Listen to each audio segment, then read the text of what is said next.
谁能想到八旬老太的一个香吻，竟将沉睡了400年的最强剑士宫本武藏复活？见此一幕的科学家们都惊呆了，他们不知道这个疯老太婆究竟在干什么。然而离奇的是，这一吻竟让宫本那毫无波动的脑电波开始跳动起来。下一秒，宫本身上昔日的刀疤赫然浮现，紧接着面部肌肉也开始恢复弹性。正当众人惊愕之际，宫本的四肢突然开始抽动起来。没想到这位沉睡了400年的武士，居然真的被成功复活了过来。然而宫本苏醒后的第一件事，竟然是一把掐住老太婆的脸，任凭她如何挣扎都无济于事。看来是刚刚那一吻并没有让宫本尽兴。环顾周围陌生的环境，宫本狠狠将老太婆甩飞出去，随即一个闪身出现在众人的背后。见此一幕的科学家们都被吓尿，但宫本并未打算取他们的性命，只是平静地询问这群人将自己复活究竟有何目的。见此，德川连忙解释道，唯一的请求就是宫本能与当代武术家们战斗，但宫本却表示自己眼下这副模样怕是连门都出不了。听此，德川立刻奉上准备好的衣服，宫本利落的穿戴整齐。既然自己被复活了，那他便要好好体验一下现代社会的乐趣。与此同时，刃牙还在自己家的地下室进行刻苦修炼，原本止不住的哈欠却在宫本复活的那一刻戛然而止。虽然相隔百里，但宫本那强烈的心跳声已然传入了刃牙的耳中。虽然不知这股心跳的主人是谁，但刃牙确信自己和他相遇的日子不远了。而此时刚被复活的宫本正乘坐着德川的劳斯莱斯穿行于大街之上，望着眼前鳞次栉比的高楼大厦，宫本的内心无比震撼。这些庞然大物远比他在江户时代所见过的任何建筑都更加宏伟，周围穿着打扮时髦的路人令他显得格格不入。不仅有可以上下移动的房子，还有跑起来比骏马还快的铁箱。眼前的一切彻底颠覆了宫本的认知。接着德川将他带到了自己的地下格斗竞技场，宫本抓起一把沙土，明显的感觉到这里才是他的容身之所。话音未落，竞技场的对面走来了一个剑客，此人正是日本当今无人可及的剑法家佐部金一郎。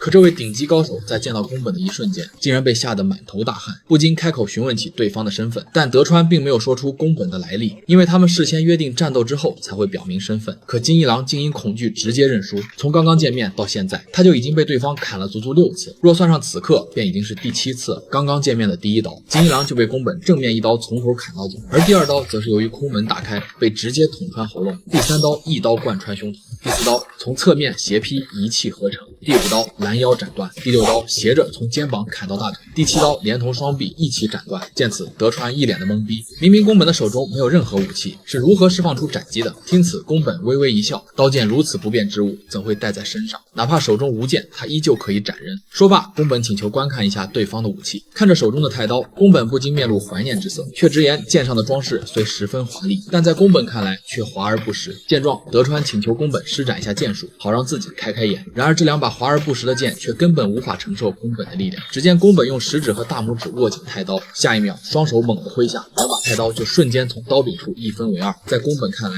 这种刀只能被称为垃圾，空有刀的外观，却连空挥的力道都承受不住。说罢，宫本表示要见见这里最强的人，无论是谁，他都会将其彻底击败。以上便是本集的全部内容，接下来是总结解析。看完这集就一个感觉，半圆硬是把科幻片掰成了灵异片，核心就一件事，请神入体。德川找来灵媒韩子，试图把武藏的灵魂塞进克隆肉体，看一个瘦弱姑娘被400年剑豪怨灵附身，瞬间气场炸裂，周围的科学家们吓得冷汗直流，这反差感比真打架还瘆人。说白了，这集就是全程叙事，拳头没碰一下，全靠眼神和心跳声堆压过感。进度条是有点水，但那股山雨欲来的紧张感确实拉满。不打架，但比打架还让人喘不过气，这就是半圆的叙事轨迹。